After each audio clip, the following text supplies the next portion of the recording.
tvättar ni mer än bara bilar här? Så här såg det ut i videokommentarerna när jag för nästan exakt ett år sedan tog min Audi RS6 till Wernhems biltvätt för att se om det verkligen var möjligt att få en vettig handtvätt för 150 kronor. Videon skapade så het debatt att till och med T-Shine gav sig in i kommentatorsfältet. Men frågorna ekar fortfarande i huvudet på oss alla. Är verkligen T-Shine katastrof? Kan man driva en laglig verksamhet när man tar löjliga 150 kronor för en full handtvätt? Eller är detta ett ställe där man helt enkelt tvättar mer än bara bilar? Idag är det dags att få svar på våra frågor då jag ett år senare gör återbesök på Wernhems biltvätt för att ställa ägarna mot tvättväggen. Idag är jag faktiskt lite nervös. Det känns lite i magen. Det var väldigt många i kommentarerna på förra videon som man inte bara insinuerade utan rakt ut anklagade Wernhems biltvätt för penningatvätt, för svarta affärer, bidragsfusk, allt möjligt man kan tänka sig. Jag tycker definitivt att ni ska se den om ni inte redan har gjort det. Det finns en länk här uppe i hörnet. Och när ni ändå håller på och klickar och har er så ge jättegärna den här videon en tumme upp. Prenumerera på kanalen. Jag kan behöva lite extra digitalt mod här idag. För idag, nästan exakt ett år senare, är det dags för återbesök på Wernhems biltvätt. Min konflikträdda natur till trots ska jag ge mig an det här och ställa en hel del frågor och en del ganska obekväma frågor. Och jag menar, går det verkligen att bedriva en biltvätt när du tar så lite pengar för en handtvätt som 150 kronor? På tal om tidskrävande verksamheter som är svårt att få ihop ekonomiskt. YouTube-videos, det är inte så jävla lätt och glorifierat som man kan tro. Därför har jag startat en Patreon där du kan bli medlem i Pitstops Pitch Crew och stötta att jag kan fortsätta göra fler sådana här undersökande och objektiva bilvårdsvideos och videos om bilar. Så länk finns här i beskrivningen. Tusen tack till alla som stöttar eller bara ser den här videon. Det betyder skitmycket. Jag tycker vi sticker in och kollar läget. Häng med. Jaha. Som ni ser här, det är lördag. Jag tror fan det är ny grafik här ute också. Och nu är jo visst fan är det ny grafik. 199 kronor är baskostnaden nu. Det var 150 när vi var här sist för ett år sedan. Det är en bra procentuell ökning. Jag gillar det. Det tycker jag skulle säga ett gott tecken. Vi sticker in här och kollar. Tjena! Det är bra. Allt bra med er? Det är bara bra. Ja, vad är planen idag? Ja, vi ska filma och snacka lite tänkte jag. Sådär, Mustafa. Yep. Nu är vi mickade också så nu hör vi varandra väl.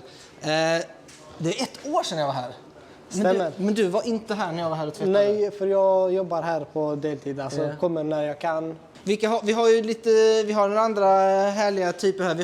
Det är din farbror där borta, va? Det stämmer. Ja, och som var med senast. Ja, och detta är min storebror Storebrorsan, tjena. Är det här rent familjeföretag? Det här är en familjeföretag som sagt. Vem är det som driver det?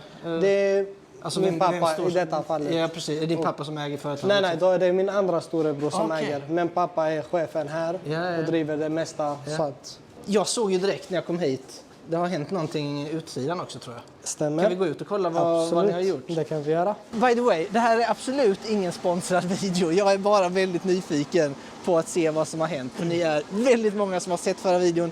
Inte ännu fler, men det är väldigt många som har kommenterat. Det som vi har ändrat är hela framsidan, alltså skyltarna. Samt vi har ökat priserna. Har ni ökat priserna på alla behandlingar? På alla behandlingar. Ja. När gjordes det? Det gjordes för cirka 2 månader sedan. Okay. Ja, och våra priser är ju inte fasta priser, det står från. Har du, dina bröder, din farbror och pappa, har ni lång erfarenhet inom bilvården? Ja, min pappa har jobbat inom bilvård i 20 år. Ja, fan. Jag har jobbat i 7 år. Ja.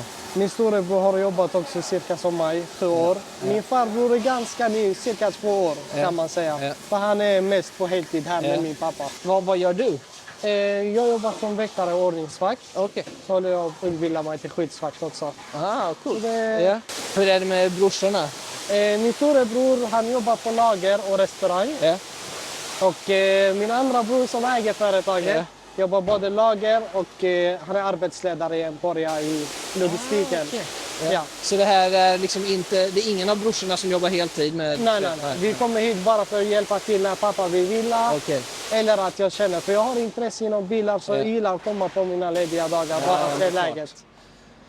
Jag tror det är många som tittar på den här videon som tänker likadant.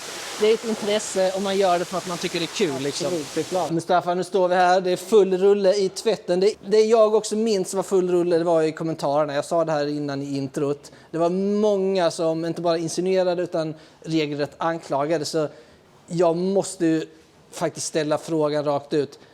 Tvättar ni mer än bara bilar här? Inte i denna verksamheten. Här det är en laglig verksamhet som sagt och alla kunder får kvitto på det de betalar. Och sen så har vi alla betalningsmöjligheter, alltså Swish, kontant och i kort. Så, de brukar... Inga svarta pengar? Nej. Och inget fiffel? Absolut inte. Och vi har drivit det företaget i flera år och det har inte varit några bekymmer med det här. För alla kunder får kvitto. Har de gjort kontroller någon gång? Ja, det har de gjort. Ja. Men vi har så pass bra rykte om man säger så. Så det blir inte så ofta. Det handlar ju om sagt hur ditt företag har betett sig tidigare. Precis. Har man fuskat, Skatteverket har misstänkt, det blir ofta kontroller. Har du någon insikt i generellt i Malmö? Finns det många biltvättar som inte gör det helt korrekt? Liksom? Mycket möjligt, men det är inget jag är insatt i. Alltså, jag sköter mitt eget här. Så jag brukar inte kolla på vad andra gör. Precis. Så långt är jag inte insatt faktiskt. Mustafa, har ni märkt någon effekt av att vi gjorde den här videon för ett år sedan? Alltså, det blev ju automatiskt, typ jag kände som en reklam där jag fick nya kunder ju. De ville testa och se ifall, vissa kunder kom kanske för att se ifall de får kvitto. Men om vi går ner på liksom detaljerna, hur fasen går det ihop? För att det var ju det som många skrev i kommentarerna. Det var fråga om skattefusk och att man använder bidrag och sånt här liksom för annars går det inte ihop i människors ögon. 150 kronor. Absolut. Hur funkar det? Till exempel 150, det som jag sa där ute, det är en skylt man lägger för att locka kunden för att det är en billig. Och just det där tvätten var bara utvändig tvätt. Och det tar inte tid. Och som sagt, det är också från. Det innebär som sagt storleken på bilen, skicket på den. Så även om det står 150, det kan vara 200 förlåt. Ja, precis. Så priserna stiger efter bedömningen vi gör med kunden. Ja, och det var lite som jag också sa, jag tror i slutet på videon att men som med alla affärer, det är liksom mer försäljning på plats. Och det är som sagt när kunden tvättar, vi säger, han ser det i prislappen, där ute, skylten. 150 säger vi kommer in, han tvättar den. Vi tar 200 från honom, vi har kommit överens om det. I efterhand, nästa gång om han är nöjd, han kommer ta en dyrare biltvätt. Så det där är mer en lockande prislapp. Ett lockpris, precis. Men sen, jag menar rent krasst, ni kan ju inte göra några jättevinster heller med tanke på priserna ni har, eller? Inte de tidigare priserna. Nej. De tidigare priserna. Ja, det måste gjort stor skillnad nu. Exakt, det där priserna hade vi mer för att locka nya kunder. Okej, för att starta businessen liksom. Exakt. Så det är så man jobbar ju. Börjar lågt, sen det ökar ju med tiden. En annan jävligt rolig grej från förra videon, det var ju T-shirt. Exakt.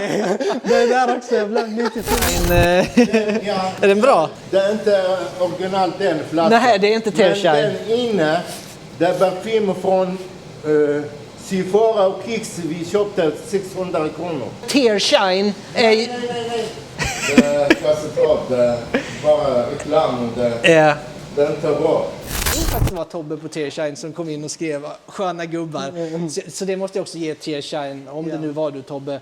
Kudos för att de tog det väldigt bra. Absolut, på skoj. Och i detta fallet så ringde jag och jag ville be om ursäkt. För jag kopplade inte ihop. Jag trodde det är sant. Jag sa till pappa, men vad fan, de är ju bra företag. De har bra material. Men syftet med det, de har bra sprayburkar om man säger så.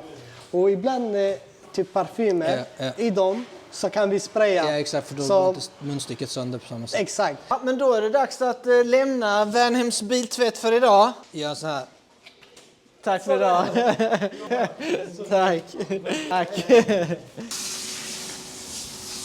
Ja, men det är väl perfekt att avsluta videon med en polisbil här i bakgrunden i Malmö. Det var många av er i kommentarerna till förra videon som ifrågasatte och anklagade Värnhems biltvätt för att hålla på med fuffens och grejer för att kunna ha de här låga priserna. jag kan ju omöjligen egentligen 100% säga att så är inte eller så är fallet. Men efter att ha varit här, det här är ett familjeägt företag. Mustafa, en av bröderna som driver det, han jobbar som väktare till vardags, tycker om bilvård, är här på helgerna och hjälper hans pappa och farbror när de tar in bilar som de har gjort idag här och tvättat. Som de antydde senast jag var här att deras priser har varit egentligen lite för låga. Nu har de ökat dem procentuellt faktiskt en hel del, vilket ju hade varit positivt. Det hade kanske varit häftigare om det vore riktigt så här gängkriminellt näste, men då hade jag inte varit lika kaxig heller när jag stod här nu och gjorde den här videon. Så i slutändan så känns det ändå lite hoppfullt. Malmö behöver inte innebära bara genomruttna verksamheter och skatteflykt. Men i vanlig ordning, skriv jättegärna i kommentarerna vad ni tycker och vad ni tror. Och givetvis, ge den här videon en tumme upp, prenumerera på kanalen och joina vår exklusiva community på Patreon om ni vill se mer sådana här videos om bilar och bilvård. Vi ses i nästa video. Ha det bäst! Tja!